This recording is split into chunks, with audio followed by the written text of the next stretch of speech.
नमस्कार दोस्तों, मैं स्मित मिश्रा स्वागत करता हूं एक बार फिर से आप सभी का एनजेटी एजुकेशन में। साथियों, जिसका डर था वही हुआ। ट्रम्प इफेक्ट शुरू हो चुका है और ट्रम्प इफेक्ट सबसे पहले मार्केट पर दिखना शुरू हुआ है। शेयर मार्केट आज पूरी तरीके से गोते खा रहा था। इंडियन शेयर मार्केट, चाहे वो बीएसई हो चाहे एनएसई हो, तगड़ा झटका देखने को मिला है। ये ट्रम्प इफेक्ट है और आने वाले कुछ दिनों में ट्रम्प इफेक्ट देखने को मिल सकता है, क्योंकि ये डिसीजन ही ऐसे ऐसे ले रहे हैं। आज मैं आपको दिखाऊंगा इन्होंने कौन से बड़े बड़े फैसले लिए हैं जिसकी वजह से बहुत बड़ा इंपैक्ट देखने को मिलेगा पूरी दुनिया को, और इसकी किसी को उम्मीद भी नहीं थी।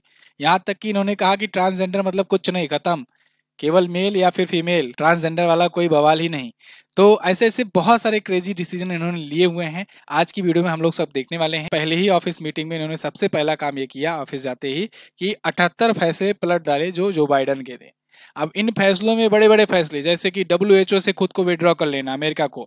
डब्ल्यूएचओ, अगर आपको पता हो, वर्ल्ड हेल्थ ऑर्गेनाइजेशन, जिसकी नाकामी की वजह से कोविड जो है वो फैला था और जिसने एक्सेप्ट भी नहीं किया था उस टाइम पर कि चाइना के द्वारा ये वायरस फैलाया गया है पूरी दुनिया में। ट्रंप कहते रह गए थे पिछले टर्म में, लेकिन डब्ल्यूएचओ नहीं माना था।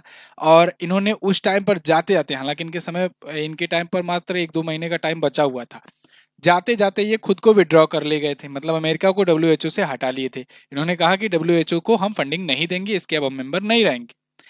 तो लेकिन जो बाइडेन जब आए थे तो दोबारा से शामिल हो गए थे, डब्ल्यूएचओ को फंड करना फिर से शुरू कर दिए थे। और वो टीज इनके पास अभी तक थी, और आते ही इन्होंने डब्ल्यूएचओ से अमेरिका को बाहर कर लिया। फिलहाल डोनाल्ड ट्रंप अब अमेरिका के राष्ट्रपति हैं, 47वें नंबर के राष्ट्रपति हैं। 130 साल के इतिहास के बाद अमेरिका में ऐसा हुआ है, कोई राष्ट्रपति रिपीट मारा है एक बार हारने के बाद, है ना। मतलब जैसे बराक ओबामा तो बने थे, लेकिन बराक ओबामा एक बार जीते थे, फिर अगली बार लगातार जीत गए थे। लेकिन ये जो हैं, ये एक बार हार चुके थे बीच में, उसके बाद ये जीते हैं। 45वां कार्यकाल जीते, फिर 46वां हारे, फिर 47वां जीते। तो ऐसा करने वाले 130 साल के इतिहास में पहले अमेरिकी ये बन गए। इनके साथ ही जेडी वेंस ने भी शपथ ग्रहण किया। जेडी वेंस उपराष्ट्रपति बने हैं, ये पीछे खड़े हैं, ये है जेडी वेंस और ये हैं डोनाल्ड ट्रंप। और आते ही देखिए फाइलों का इनके पास भंडार लगा था। 100 से ज्यादा बड़े बड़े डिसीजंस इन्होंने ले लिए। सभी 100 तो नहीं बताया जा सकता है, लेकिन जो महत्वपूर्ण मुद्दे हैं जिनसे दुनिया में इम्पैक्ट देखने को मिलेगा, वो मैं आज की वीडियो में आपको बताऊंगा। खैर, अपने पीएम मोदी ने भी इनको बधाइयां दी है और बधाइयों में माय डियर फ्रेंड का यूज किया है, जो कि एक बहुत बड़ा एक संदेश जाता है।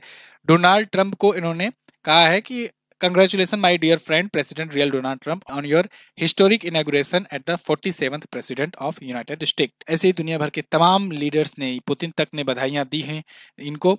और मुकेश अंबानी भी गए थे यहाँ पर मिलने। और मुकेश अंबानी देखो, बहुत चतुर इंसान, अपनी बात मनवाने में कामयाब हो गए, है ना। अभी मैं बताऊंगा कौन सी बात मनवा ले गए। बढ़िया बुद्धि है, फर्जी भी नहीं जाते कहीं पे।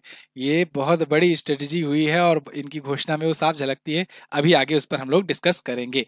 तो चलिए शुरू करते हैं बिना किसी देरी के, एक एक करके, और समझना शुरू करते हैं कौन कौन से बड़े फैसले आए हुए हैं। एक और रिक्वेस्ट है आपसे, ऐसी ही वीडियो अगर चाहते हो आसान भाषा में, मैं बहुत ज़्यादा आपको प्रोफेशनल लैंग्वेज में नहीं बताऊंगा, सिखाऊंगा कुछ चीज़, बिल्कुल आसान भाषा में आपको समझाने का प्रयास करता हूं, कठिन से कठिन मुद्दों को।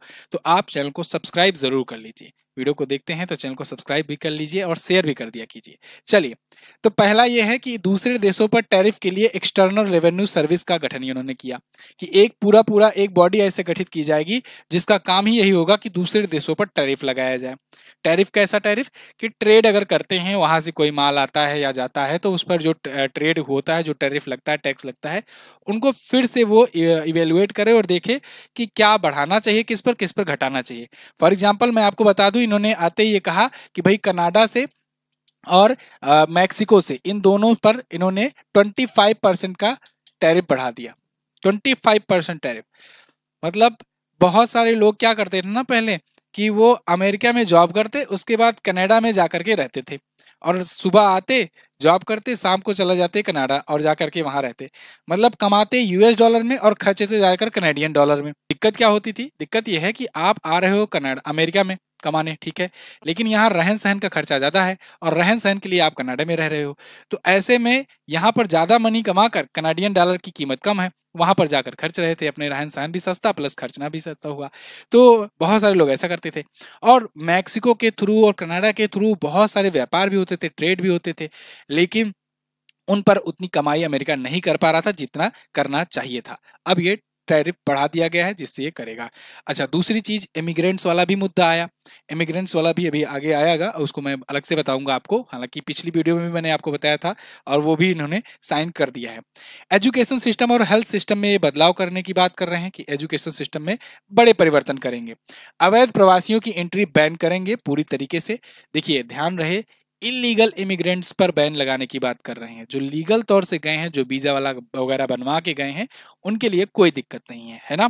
जो लोग नौकरी के लिए वीजा वगैरह अप्लाई करके बाकायदे, या कोई कंपनी अगर हायर करती है तो बुलाती है, तो उसके थ्रू गए हैं तो उनको कोई दिक्कत नहीं है। H1B जो वीजा है, ठीक है ना, तो उसके थ्रू जो जा रहा है तो उसको कोई दिक्कत नहीं है। जितना जारी किया जाता था उतना ही अभी जारी किया जाएगा फिलहाल के लिए। पकड़ो और छोड़ो सिस्टम खत्म करेंगे। मतलब पहले क्या होता था कि अप्रवासी जो जो इलीगल तरीके से इमिग्रेंट गए रहते थे ना, वो छुप करके रहा करते थे। और जब छुप करके रहा करते थे, कभी कभी जब पकड़ में आ जाते तो फिर उनको जेल में डाल दिया जाता। फिर कुछ दिन बाद इधर उधर करके सहूलियत मांग करके छूट जाते, है ना, धीरे धीरे वहां पर रहने लगते। लेकिन अब ये कह रहे हैं कि ये बार बार पकड़ो छोड़ो ये वाला सिस्टम बंद करो, आने ही ना दो। ऐसा चीज करो कि जितने लोग को पाए उठा करके जाकर डिपोर्ट कराओ, ठीक है ना, छोड़ आओ, और आने ही ना दो। घुसपैठ रोकने के लिए मैक्सिको बॉर्डर पर इमरजेंसी का ऐलान करेंगे। इन्होंने ये भी कहा है कि भाई, और कर भी दिया है ऐलान, कि मैक्सिको बॉर्डर पर, मतलब आप देखोगे अमेरिका के नीचे है मैक्सिको, ऊपर है कनाडा, है ना। तो नीचे जो मैक्सिको बॉर्डर है, यानी कि साउथ बॉर्डर है जो अमेरिका का, उस पर बॉर्डर एरिया पर इमरजेंसी की घोषणा कर दी है। कोई भी इलीगल इमिग्रेशन ना हो पाए जिससे। ड्रग माफिया को विदेशी आतंकवादी संगठन घोषित करेंगे। अपने बहुत सारी मूवियों में भी देखा होगा, हॉलीवुड मूवीज में या बहुत सारे ऐसे न्यूज आर्टिकल्स में भी देखा होगा, मैक्सिको में ना ये ड्रग माफिया बहुत रहते हैं। मतलब मैक्सिको में ड्रग की खेती भी होती है, ड्रग की तस्करी भी होती है, स्मगलिंग भी होती है, और पूरी दुनिया में यहाँ से सप्लाई होती है। यहाँ पर ड्रग माफिया के लिए काफी फेमस है मैक्सिको, और यहीं से अमेरिका में वगैरह में भी आता था। तो इन्होंने कहा कि ड्रग माफिया को विदेशी आतंकवादी संगठन घोषित कर देंगे। अगर कोई ड्रग माफिया पकड़ा गया अमेरिका में, तो उसको पहले तो विदेशी आतंकवादी संगठन घोषित कर देंगे और उस रूप में ट्रीट करेंगे। घोषित करना मतलब जो रूल, जो नियम, जो कड़ाई, जो सख्ती हम विदेशी आतंकवादी संगठन के साथ करते हैं, वही ड्रग माफिया के साथ करने लगेंगे। इसके अलावा इन्होंने कहा विदेशी गिरोहों के खात्मे के लिए विदेशी शत्रु अधिनियम को लागू करेंगे। विदेशी शत्रु अधिनियम जो है, फॉरेन एनिमी एक्ट, इनका बहुत घातक वो था, और 1798 में ये लाया गया था, और ये फिर से लागू करेंगे विदेशी गिरोहों के खात्मे के लिए। जो भी ऐसे गिरोह होंगे जो अमेरिका पर नजर गड़ाए हुए हैं, ये उनको खत्म करेंगे। मेक अमेरिका ग्रेट अगेन, ये इनका स्लोगन रहा ही है हमेशा से। गल्फ ऑफ मैक्सिको का नाम बदलकर गल्फ ऑफ अमेरिका कर देंगे। मैक्सिको की खाड़ी आपने जरूर सुना होगा नाम, तो मैक्सिको की खाड़ी जो है ना, उसका नाम ही बदल डालेंगे। अब वो मैक्सिको की खाड़ी नहीं रहेगी, अब वो अमेरिका की खाड़ी रहेगी। जैसे आप देखते हो बंगाल की खाड़ी है ना, तो ऐसे ही यहाँ पर एक खाड़ी है। खाड़ी क्या होता है आप समझो, थोड़ा सा जियोग्राफी में जाएंगे और तुरंत वापस आ जाएंगे, ज्यादा समय आपका नहीं खाएंगे। क्विकली आप कॉन्सेप्ट समझ लो जिससे आपको हमेशा काम है। देखो, अगर कोई जल वाला भाग हिस्सा होता है, जल वाला हिस्सा होता है, चारों तरफ जमीन है, अगर बीच में जल है, तब तो उसे कहेंगे झील। ये हो गई आपकी झील, ठीक है ना, चारों तरफ जमीन है तो। और जस्ट इसका उल्टा करोगे तो झील का उल्टा मतलब कि अंदर लैंड है और चारों तरफ पानी है, तब इसे कहेंगे ये द्वीप है। भाई क्या है? द्वीप है। ये तो चारों तरफ था। अगर मान लो तीन तरफ घिरा हुआ है, तीन तरफ मान लो कि ऐसा पानी वाला हिस्सा है तीन तरफ, और ये जमीन वाला हिस्सा है, तब तो इसे कहेंगे क्या? तीन, बीच में अगर जल वाला हिस्सा है तो इसे कहेंगे खाड़ी, ठीक है ना। बीच में जल वाला हिस्सा है, तीन तरफ उसके जमीन वाला हिस्सा है, तब उसे कहेंगे खाड़ी। और जस्ट इसका अपोजिट कर दो, यानी कि अगर मान लो तीन तरफ से जल हिस्सा है और बीच में उसका जमीनी हिस्सा है, तब उसे कहेंगे प्रायद्वीप। क्या कहेंगे? प्रायद्वीप। जैसे फॉर एग्जांपल भारत का दक्षिणी हिस्सा, भारत का आप देखोगे आधा भारत जो है वो तीन तरफ से जल से घिरा हुआ है, तो वो प्रायद्वीपीय हिस्सा कहते हैं भारत का। और वहीं बगल में बंगाल की खाड़ी, एक और ऑप्शन दिख जाएगा कि इधर देखोगे जो दक्षिण पूर्वी एशियाई देश हैं, और इधर भारत वाला हिस्सा है जमीनी हिस्सा, बीच में बंगाल की खाड़ी पड़ जाती है, तो वो तीन तरफ जमीन से घिरा हुआ है, तो वो खाड़ी हो गई, है ना। ऐसे ही जो मैक्सिको की खाड़ी थी, वो उस मैक्सिको की खाड़ी का नाम बदल करके अमेरिका की खाड़ी कर रहे हैं। सीधा सीधा मतलब उस पर कब्जा करने की बात कर रहे हैं। ट्रांसजेंडर सिस्टम को खत्म करने की बात कर रहे हैं। सिर्फ दो ही जेंडर हैं भैया, पुरुष और महिला, सिर्फ मेल होंगे और फीमेल होंगे। ट्रांसजेंडर कल्चर ही ये खत्म करने की बात कर रहे हैं। चुनावी टाइम पर भी ये करते आए रहे थे कि इनका ये मानना है ट्रम्प का कि ये जो ट्रांसजेंडर वाला सिस्टम है ना, इसको बहुत ज़्यादा मूवीज़ के थ्रू और इनके सबके थ्रू बहुत ज़्यादा प्रमोशन मिल रहा है, और इसकी वजह से जो युवा हैं वो भी प्रोत्साहित हो रहे हैं और थोड़ा सा इस तरफ भी बढ़ रहे हैं, जबकि ये पुरातन समय से ये ऐसा कल्चर रहा नहीं है, तो इनका ये मानना है और इसी वजह से ये कह रहे हैं कि भाई दो ही जेंडर होंगे, या तो मेल होंगे या तो फीमेल होंगे। ठीक है, इलेक्ट्रिक गाड़ियों को अनिवार्यता खत्म करेंगे। अब ये देखिए मुकेश अंबानी चाचा का रोल यहाँ पर होता है। देखो, जो मुकेश अंबानी जी हैं, जियो का जब दाम बढ़ाए तो इनका तो मतलब कि काफ़ी ज़्यादा लॉस हुआ, है ना। दाम बढ़ाए लेकिन फिर भी लॉस देखने को मिला, क्योंकि बहुत सारे लोग, लाखों लोग इनके कस्टमर छोड़ के जाने लगे। एक बार जो जाता है वो समझो हमेशा के लिए गया, और एक बार जो आया वो समझो हमेशा के लिए आया, क्योंकि हर महीने उससे आप पैसा लेते हो। तो मुकेश अंबानी का जो टेलीकॉम सेक्टर है ये उतना अच्छा परफॉर्म नहीं कर रहा है। अगर आप ग्राफ देखें पिछले 6 महीनों का, तो वो कुछ खास प्रदर्शन नहीं कर रहा है। तो इनका वही पुराना वाला जो सेक्टर जहाँ से ये हमेशा से पैसा बनाते आए हैं, रिलायंस इंडस्ट्रीज, वही वाले से फिर डिपेंडेंट हो गए हैं। तो रिलायंस इंडस्ट्रीज करता क्या है? रिलायंस इंडस्ट्रीज दोस्तों ये रिफाइनरी कंपनी है। तो रिफाइन करता है। रिफाइन मतलब कि कच्चा तेल खरीदेगा, क्रूड ऑयल खरीदेगा और उसके बाद उसको रिफाइन करेगा। रिफाइन मतलब कि उसको शुद्ध करेगा। कैसा शुद्ध करेगा? कि उसी में से बहुत सारे तेल बनाएगा, पेट्रोल, डीजल और मिट्टी का तेल, मतलब बहुत सारे जो तेल है, जेट ऑयल, ये सभी तेल बनाता है। उसके बाद फिर इनको रिफाइंड ऑयल को बेचता है, यूरोप वगैरह या बाकी देशों को बेचता है, या भारत में भी देता है। तो कच्चा तेल खरीद करके ये इसको वो करता है। लेकिन पिछले समय में क्या हो रहा था? पिछले कुछ सालों में सब भैया कि नहीं, कार्बन एमिशन बहुत हो रहा है, इलेक्ट्रिक गाड़ियों को बढ़ावा दो, इलेक्ट्रिक गाड़ियों को बढ़ावा दो, ई व्हीकल्स को बढ़ावा दो। अब ये सब होने की वजह से रिलायंस इंडस्ट्रीज पर, ऐसी तमाम रिफाइनरी कंपनियों पर इफेक्ट पड़ रहा था, क्योंकि डिमांड सप्लाई का गेम होता है। अब डिमांड उठती जा रही थी इलेक्ट्रिक गाड़ियों की।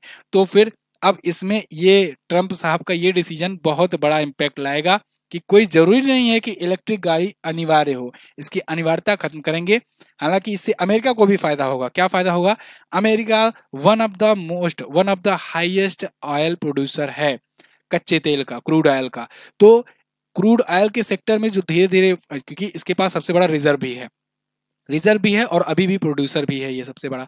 तो ऐसे में ये उस रिजर्व का इस्तेमाल अच्छे से कर पाएगा और प्रोड्यूस भी और अच्छे से कर पाएगा। तो जो इनके पास खुद ही संसाधन है उसको बेचो ना भाई, क्यों इलेक्ट्रिक के पीछे भागे हो? पहले जो है अपने पास उसको बेचो और पैसा कमाओ। मैंने आपको कल ही वाली वीडियो में बताया था कि धंधे वाला आदमी है भाई, ये हमेशा प्रॉफिट देखेगा।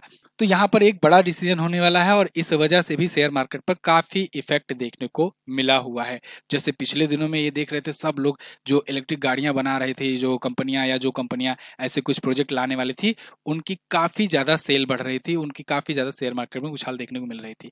अब इनके इस डिसीजन आने से तो उनमें थोड़ा सा गिरावट आ रही है, लोग दूसरी तरफ शिफ्ट हो रहे हैं, क्योंकि अमेरिका जो भी करेगा उसका इम्पैक्ट पूरी दुनिया पर पड़ेगा, ये बात ध्यान रखना। पनामा नहर को पनामा से वापस लेने की घोषणा की है कि भाई इसको हम वापस लेंगे। अब इस मुद्दे को मैं पहले भी आपको बता चुका हूं कि पनामा नहर वाला जो विवाद था वो क्या है। उत्तरी अमेरिका और दक्षिणी अमेरिका के बीच में पनामा देश पड़ता है, उसी के पास में एक पनामा नहर है।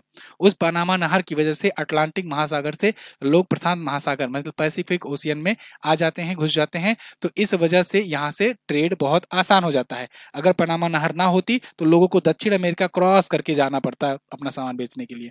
तो पनामा नहर की वजह से पनामा को बहुत ज़्यादा प्रॉफिट होता है, और पनामा उसी पर मतलब गुजर बसर करता है अपना, ठीक वैसे जैसे सुएज नहर से मिस्र वसूलता है। इन्होंने कहा कि भाई पनामा नहर जो है वो अब अमेरिका की नहर होगी, पनामा नहर को हम पनामा से छीनेंगे। तो अमेरिका की नहर हो जाएगी तो अब टैक्स अमेरिका वसूलेगा। इनका ये कहना है कि पनामा नहर पर वहां पर बेस वगैरह बना करके या उसको लीज वगैरह पर दे करके, फंड दे करके, चाइना उस पर ज्यादा आधिपत्य जताता जा रहा है। और चाइना अगर उस पर आधिपत्य जता लिया तो भाई वहां से पैसा वो वसूलेगा, और बहुत स्ट्रेटेजिकली इंपॉर्टेंट है पनामा नहर, ये बात ध्यान रखना। तो ये कहे पनामा को हम लेंगे वापस। अब इनके ऐसे क्रेजी डिसीजंस को लेके, इसको देखते हुए शेयर मार्केट में भूचाल आ गया। शेयर मार्केट में आज सुबह से ही गिरावट देखने को मिल रही है, चाहे एनएसई हो, नेशनल स्टॉक एक्सचेंज, चाहे बीएससी हो, बॉम्बे स्टॉक एक्सचेंज, दोनों में ही गिरावट देखने को मिली है। आप देखो ये आर्टिकल है, निफ्टी टेस्ट 23,000 और सेंसेक्स जो है ये क्रैश हुआ 1400 पॉइंट्स। सेंसेक्स जो है 1400 पॉइंट का इसमें गिरावट देखने को मिला। निफ्टी जो है ये 23,000 के स्कोर पर अपने आ गया है। सेंसेक्स जो है ये 75,000 के स्कोर पर अपने पॉइंट्स पर आ चुका है। और आर्टिकल आप देखोगे 1200, 1400, मतलब ये शाम होते होते तक 1400 पॉइंट तक की गिरावट लगभग में देखने को मिली सेंसेक्स में। तो ये बहुत बड़ा झटका है इंडियन इकोनॉमी पर भी, और ये आगे आने वाले कई दिनों तक ये जारी भी रह सकता है, क्योंकि आज ही तो डिसीजन लिया है, आने वाले कई दिनों में ये होगा, है ना। निकालो पैसा भैया। चलो फिलहाल आपको आगे जो भी अपडेट आएगी वो मैं आपको बहुत आसान भाषा में समझाने का प्रयास करता रहूंगा। आपको क्या लगता है कितना क्रेजी होने वाला है भाई? ये लोग शपथ ग्रहण करने के बाद कोई डांस कर रहा है, कोई सैल्यूट कर रहा है, कोई गाना गा रहा है। बड़ी इंटरेस्टिंग इनकी ओथ सेरेमनी हुई, देखना दिलचस्प था। आप भी देखिएगा टाइम निकाल करके। फिलहाल आप इस पुस्तक को भी देख सकते हैं। ये पुस्तक आई हुई है ब्रह्मास्त्र करंट अफेयर। ये अपनी पुस्तक है, हमारे द्वारा लिखी गई है और 4 साल से हम लोग ये पुस्तक लॉन्च कर रहे हैं। इस बुक की खास बात यह है कि प्रश्नोत्तर माध्यम में चैप्टर वाइज डिटेल कंटेंट है। हर एक चैप्टर का प्रश्नोत्तर माध्यम में रहता है, तो डायरेक्टली क्वेश्चंस आपको देखने को मिल जाते हैं कि किस प्रकार से एग्जाम में क्वेश्चन बनते हैं। करंट अफेयर हमेशा से टफ सब्जेक्ट रहा है स्टूडेंट के लिए, लेकिन अगर आप इस किताब पर पढ़ोगे तो आपको बहुत आसान भाषा में, क्योंकि मैं एक व्यवहारिक लैंग्वेज में मैं लिखता हूँ, तो उस व्यवहारिक लैंग्वेज में आपको चीज़ें मिलेंगी, तो आपको मज़ा आ जाएगा पढ़ने में। लेना कैसे है, आप जो वीडियो देख रहे हो ना, इस पर एक बार टैप करो, यहीं पर आपको व्यू प्रोडक्ट करके ऑप्शन मिलेगा। उस व्यू प्रोडक्ट पर क्लिक करो और सीधे पहुंचोगे फ्लिपकार्ट पर। वहां पर जाकर रिव्यू पढ़ लेना सबने जो आपके भाई यार दोस्त ने खरीदे हुए हैं, उन्होंने फोटो वीडियो सब कुछ रिव्यू डाले हुए हैं, उसको पढ़ लेना अच्छे से। उसके बाद जाकर के परचेज कर लेना। 2-3 दिन में आपके घर पर होगी आपकी पुस्तक। Thank you so much. जय हिंद, वंदे मातरम।